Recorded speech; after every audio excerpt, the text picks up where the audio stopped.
Podemos ahora definir en base, como es natural, ¿no? Siempre que tenemos un cuerpo están definidas las operaciones inversas a las que uno ya tiene. Nosotros tenemos la suma y el producto. Las inversas, primero veamos la resta como operación inversa de la suma. Z1 y Z2, dos complejos. ¿Qué significa Z1 menos Z2? Simplemente va a querer decir Z1 más el único opuesto que tiene Z2. O sea, restar es sumar el opuesto, como siempre. También esto se puede ver como, fíjense, si a este número, Z1 más menos Z2, le suman Z2 y asocian menos Z2 con más Z2, saben que eso les da 0 y ese 0 más Z1 les da Z1. Entonces la resta no es ni más ni menos que aquel número complejo que sumado al sustraendo produce el minuendo. Pero la ventaja de esta expresión es que ya me dice quién es ese número complejo que sumado a este me da este. Es justamente Z1 más menos Z2. Recordando que ya tenemos una expresión para menos Z2. Supongamos que Z1 sea A1B1 y Z2 sea A2B2. Menos Z2, recuerden que es menos A2, menos B2. Por lo tanto, esta resta es simplemente sumar a A1B1 el complejo menos A2 menos B2, que sería, en definitiva, por la regla de la suma, A1 menos A2, B1 menos B2. O más fácilmente, restar dos complejos se hace restando componente a componente. Primera menos primera me da primera. Parte imaginaria menos parte imaginaria me da parte imaginaria. Ya ven que no es una operación, por supuesto, conmutativa. Tiene un elemento neutro, etcétera. Y la otra operación, naturalmente, que uno hace es el cociente. Cuando tiene un producto, define el cociente. Por supuesto que el cociente va a tener que estar definido para cuando el divisor es distinto de cero. O sea, el cociente de dos números complejos es otro complejo que multiplicado al denominador me da el numerador. Bueno, ¿cómo se obtiene ese otro complejo? Multiplicando al numerador el inverso del denominador. Recuerden que el inverso existe solo cuando el número es distinto del 0. El 0, 0 no tenía inverso para el producto. Pero hemos pedido Z2 distinto de 0, así que esta operación tiene pleno sentido. La descripción de esta operación es un poquito más complicada porque hay que acordarse de la fórmula del... Primero hay que acordarse de la fórmula del inverso de Z2 y después hay que acordarse de la fórmula del producto entre dos complejos y eso da por resultado esto. No se aflijan si esto les parece jeroglíficos, no, uno no pretende que se lo acuerden.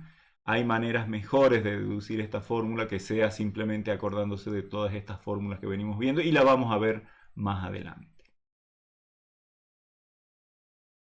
Lo que sí, uno tiene con todas estas definiciones un montón de propiedades que esperaría que se cumplan y estas también se cumplen en cualquier cuerpo abeliano. Que si uno divide un complejo por él mismo, no puede ser cero por supuesto porque no está permitida la división por cero, pero cualquier complejo distinto de cero dividido por él mismo me da la unidad. El 1, 0, el neutro de la multiplicación. Eso es fácil de demostrar. Y si uno tiene complejos, puede imaginarse fracciones donde el numerador y el denominador sean números complejos. Y para poder hablar de esta fracción, más vale que este denominador sea distinto de 0. Para acá también que esto sea distinto de 0. Pero cuando uno tiene una suma de fracciones, la suma de fracciones se porta exactamente igual que la suma de fracciones en reales. Multiplico los denominadores y luego hago los productos cruzados y sumo. Esto se demuestra, por supuesto. ¿Y cómo se demuestra? Bueno, en base a esta fórmula y a otras propiedades se los dejo como ejercicio. Igualmente, el producto de fracciones se porta como uno espera, que es numerador por numerador, denominador por denominador. Y la aplicación reiterada de la multiplicación nos lleva directamente a al concepto de potenciación, primero con exponente entero. Primero definamos lo que es potenciación con exponente entero positivo. ¿Qué va a querer decir z complejo a la n número entero positivo? Bueno, va a querer decir z por z por z por z, una cantidad de n de factores. Y para los que les gustan las definiciones recursivas, que nos dan de paso una manera de calcular, que es la que a veces usamos, ¿qué es z a la n? El caso más chiquito de los enteros positivos es n igual a 1, z a la 1 es el propio z, y si z es más grande que 1, es z por z a la n menos 1. Por ejemplo, z cubo sería z por z cuadrado. Entonces obtengo z cuadrado como z por z, eso es z cuadrado, y luego por z me da z cubo. Para todo complejo no nulo, vamos a definir z a la 0 como 1, por definición. Entonces ya tenemos lo que quiere decir z a la n para n mayor que 0, z a la 0, ¿y qué faltaría? Z a la un número negativo. Bueno, de nuevo va a tener sentido cuando nuestro complejo z no sea nulo. Y si yo tomo cualquier número negativo, por ejemplo, menos 3, z a la menos 3 es z a la menos 1, es decir, el inverso multiplicativo de z, que va a existir porque a z le he pedido que no sea 0, elevado a la menos 3. O sea, acá tengo un número positivo y por lo tanto le aplico la regla de exponenciación como un exponente positivo. Entonces, si z, yo tengo que evaluar z a la n con z complejo y n entero. Si el n es entero positivo, multiplico n veces z. Si es 0, siempre que no sea nulo z, si n es 0, z a la 0 me da 1. Y si es negativo, el n, bueno, primero evalúo el inverso multiplicativo de z y a eso lo elevo a la menos n, que va a ser un número positivo. O sea, multiplico menos n veces, que va a ser positivo menos n, por sí mismo el z a la menos 1. Con esas definiciones es bien fácil chequear que tenemos muchas leyes que vamos a reconocer, por supuesto. Una de ellas es la distributividad del producto, de la potencia respecto del producto. Uno, cuando quiere probar que esto es cierto para todo entero n, primero lo prueba para los enteros positivos, porque esta es la fórmula. Fíjense, z a la w elevado a la quinta, por ejemplo. Sería z por w multiplicado por sí mismo 5 veces. O sea, 5 factores z por w. Tengo la asociatividad y tengo la conmutatividad, así que agrupo los 5 factores z a la izquierda, los 5 factores w a la derecha y ya me queda z a la quinta, w a la quinta en el caso que n fuera igual a 5. Entonces, primero uno prueba esto para el caso n positivo y eso lo puede hacer por una simple inducción. Luego, para el caso igual a 0 es inmediato. Por supuesto que para n igual a 0, exponente 0, yo necesito que ninguno de estos dos sea 0, porque si no tendría un 0 a la 0 y eso ya sabemos que está prohibido, está indefinido. Pero si ninguno es 0, acá tengo este complejo no va a ser 0, elevado a la 0 me va a dar 1, y acá voy a tener este complejo que no es 0 elevado a la 0 me da 1 por 1 y se cumple la igualdad. Y para los negativos uso la definición y también termino probando esto. Con igual técnica, el cociente, la potenciación con exponente entero es distributiva respecto del cociente.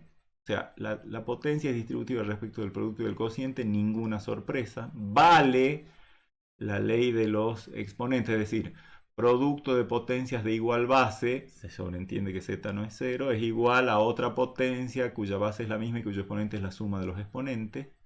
con el cociente también, z a la n sobre z a la m, z a la n menos m, y la potencia de potencia, z a la n a la m es z a la m por n. O sea que uno camina tranquilo con la potenciación que acaba de definir.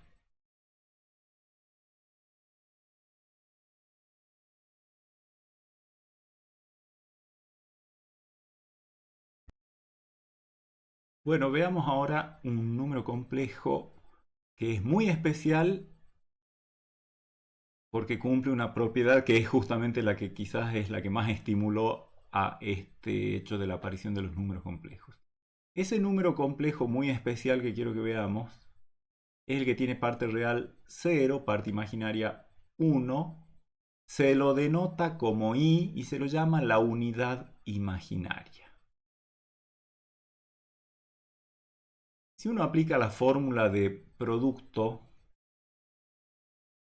i por i, o sea, i cuadrado, eso me da, por la fórmula de producto, el complejo menos 1, 0, que por el isomorfismo con los números reales es simplemente el número menos 1. O sea, la unidad imaginaria tiene la propiedad de que su cuadrado nos da menos 1.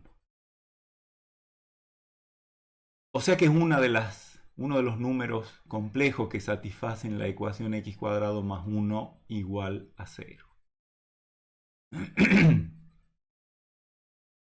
Pero tiene otra propiedad que lo vincula con cualquier otro número complejo. Si yo tomo un número complejo de parte real a y parte imaginaria b, ese número complejo z, fíjense que yo a esto lo puedo desglosar como a0 más 0b.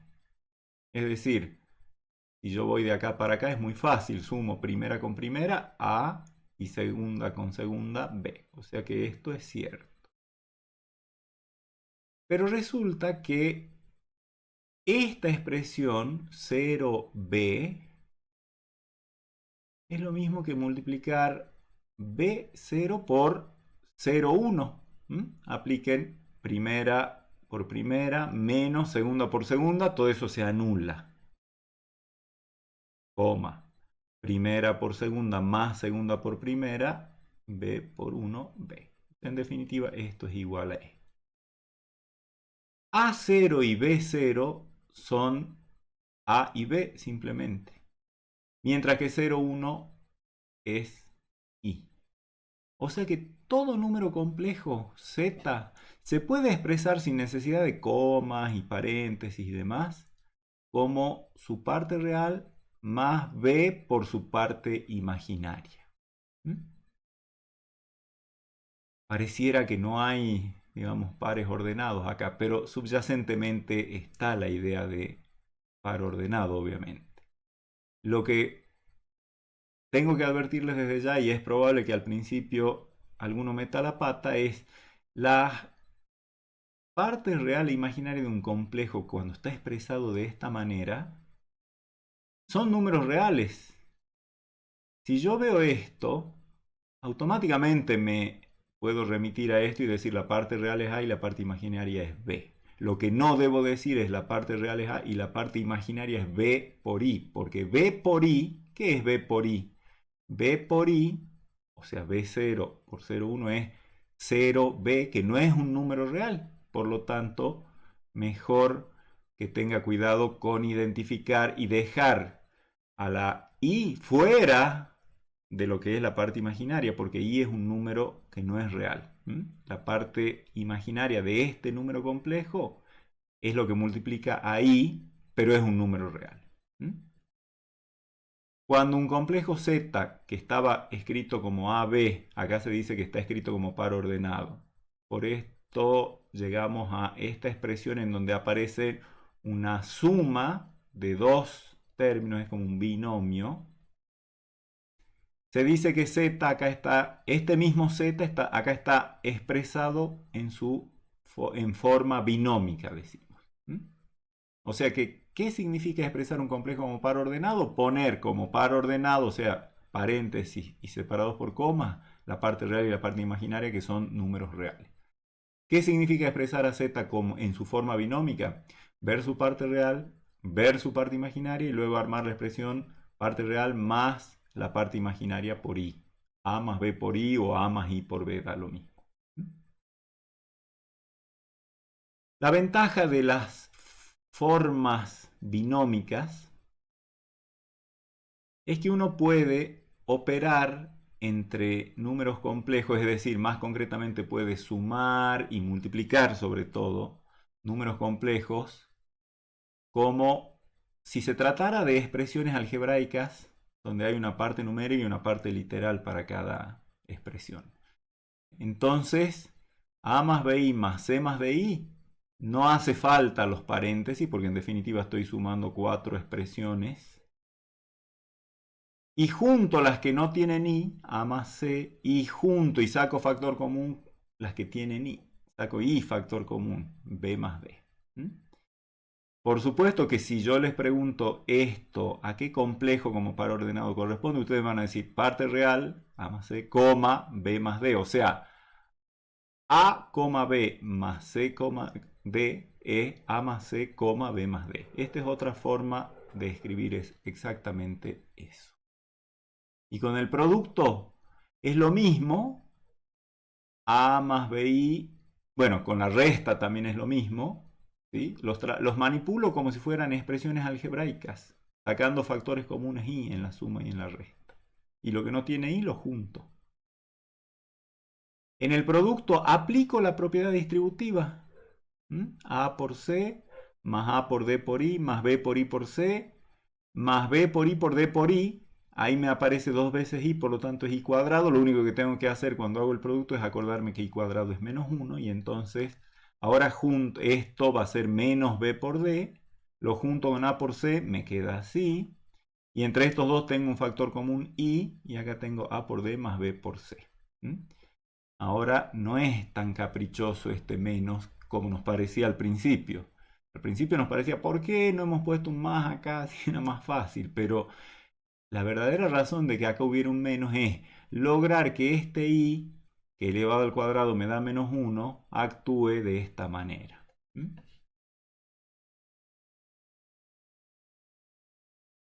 Esa unidad imaginaria, como cualquier número complejo, por supuesto que la unidad imaginaria no es el 0, porque tiene parte imaginaria 1, así que puedo hablar de potencias, la potencia 0 de i.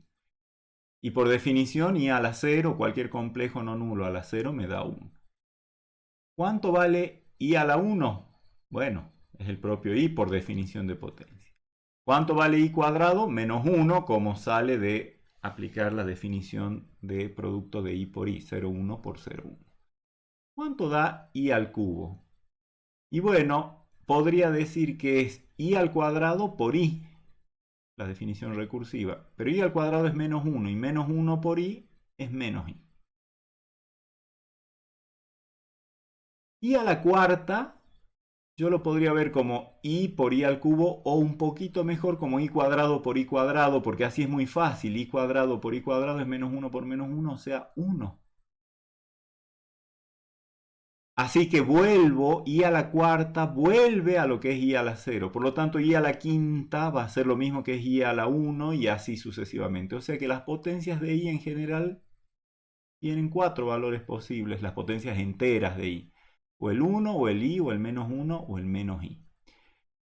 En general, i a la n, donde n puede ser, pongamos, 10, es igual a i a la r, donde r es uno de estos 4 valores, 0, 1, 2 o 3. ¿Y quién va a ser r? R es el resto de la división entre n y 4. ¿Por qué es eso? Muy simplemente porque si a n lo expreso como 4c más r, o sea, lo divido entre 4, me da un cociente. En el caso de 10 el cociente es 2, el resto es 2. Pero en el caso general n es 4c más r, con r uno de estos 4. Por propiedades de la exponenciación, esto es lo mismo que i a la 4c por i a la r, e i a la 4c es i a la cuarta a la c, y en i a la cuarta tengo un 1, como dijimos hace un rato, elevado a la c me da 1, y me queda solo i a la r.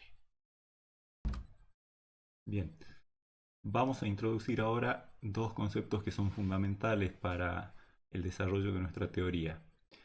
El primero de ellos es el de conjugación, es decir, dado un número complejo, eh, vamos a definir en base a él otro número complejo asociado que se va a llamar el conjugado del complejo. Si Z es un complejo de parte real A y parte imaginaria B, su conjugado se va a denotar mediante Z y una barrita arriba, se va a leer Z conjugado o conjugado de Z.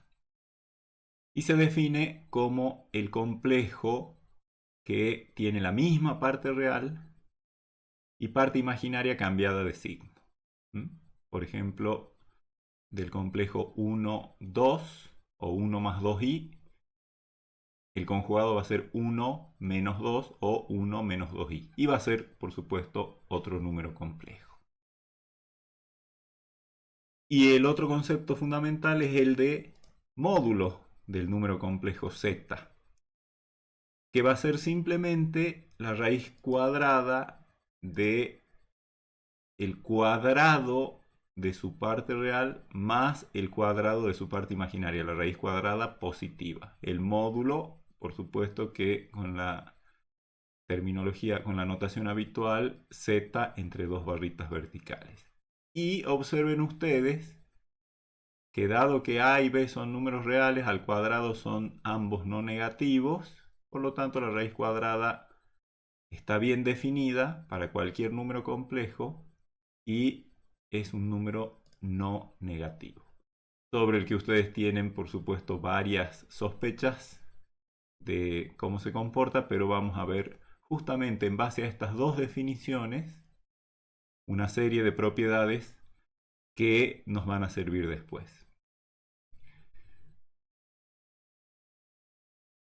Les sugiero que a medida que tengan tiempo, hagan después las demostraciones de alguna de ellas. Yo les voy a comentar, salvo las que realmente sean un poquito más difíciles, pero por lo menos las que sean fáciles a partir de las definiciones, les voy a pedir que las hagan a modo de ejercitación. La primera propiedad es que la conjugación es distributiva respecto de la suma, es decir, el conjugado de una suma de dos complejos es igual a la suma de los conjugados de los dos complejos. Eso es inmediato porque fíjense que si yo tengo Z que sea el complejo A1B1 y W el complejo A2B2, Z más W va a ser A1 más A2, B1 más B2.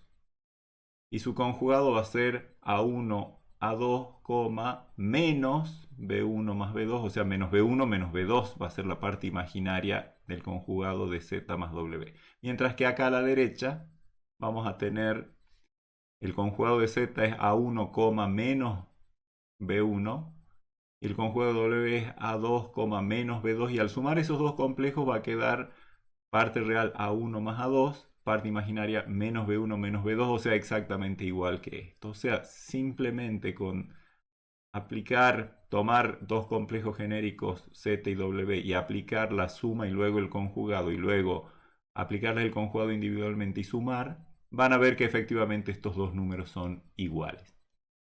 Igualmente, con la resta, la conjugación es distributiva respecto de la resta.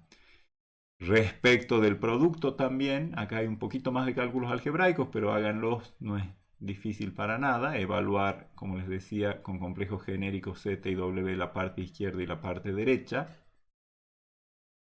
Y también la conjugación es distributiva respecto de la división, siempre que, por supuesto, el denominador sea distinto de 0, de lo contrario no está definido.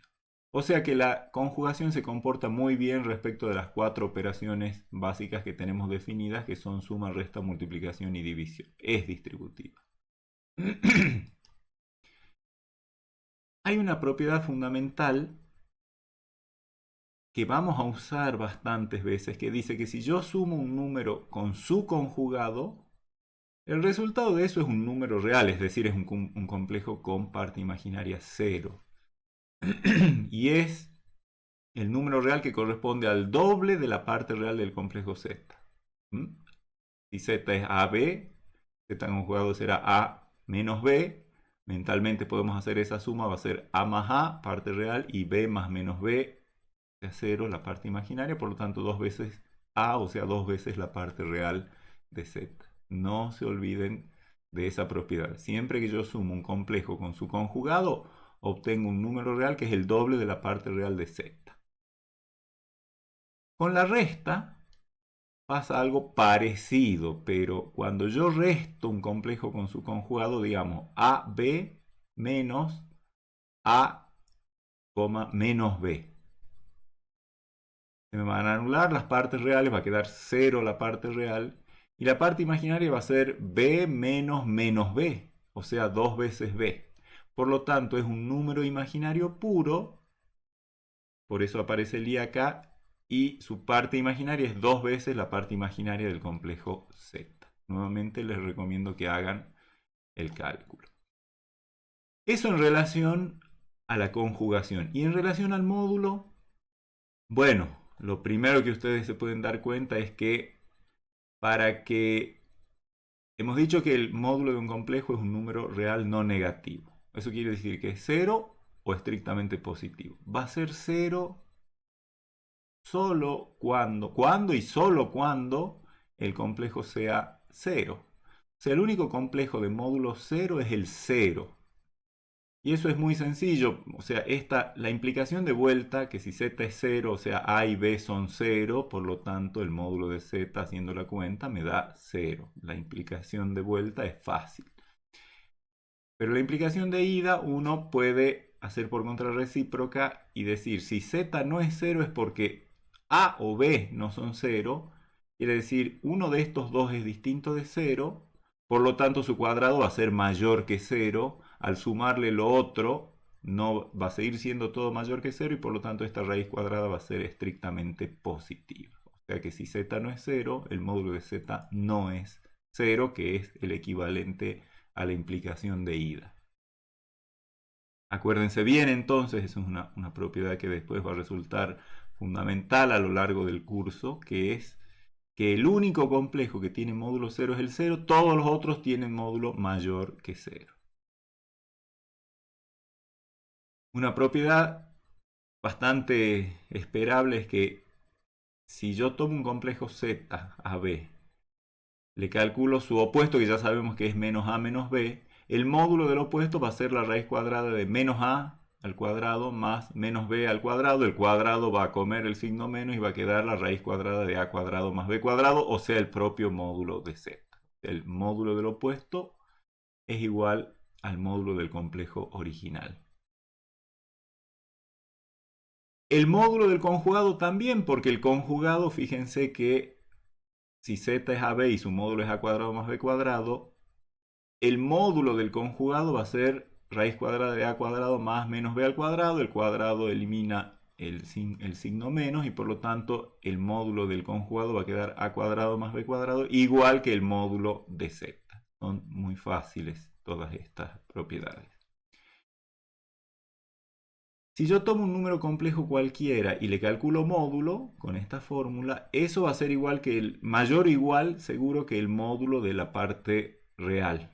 ¿Por qué? Bueno, simplemente porque el módulo de la parte real, o sea, es el módulo de A, cuando calculo módulo de Z, me fijo que acá abajo tengo, fíjense que módulo de z al cuadrado es a cuadrado más b cuadrado y eso es mayor o igual que a cuadrado. O sea, en definitiva, el módulo de z al cuadrado es mayor o igual que el módulo que a al cuadrado, o sea, que el módulo de a al cuadrado. Y por lo tanto, como tanto módulo de z como módulo de a son ambos números positivos, puedo cancelar los cuadrados y me queda esta desigualdad. Siempre el módulo de un complejo es mayor o igual que el módulo de su parte real. Y lo mismo pasa, por supuesto, con la parte imaginaria. Hasta ahí las propiedades que son fáciles. Ahora vamos a ver más en detalle algunas que no son tan evidentes, que igual ustedes estoy seguro de que con algún trabajo las podrían sacar, pero me interesa que veamos un poquito las demostraciones, digamos, optimizadas como para ver técnicas de demostración con complejos. No siempre las demostraciones sobre complejos pasan por llegar hasta las componentes del complejo. Al contrario, uno trata de evitar eso en la medida de lo posible.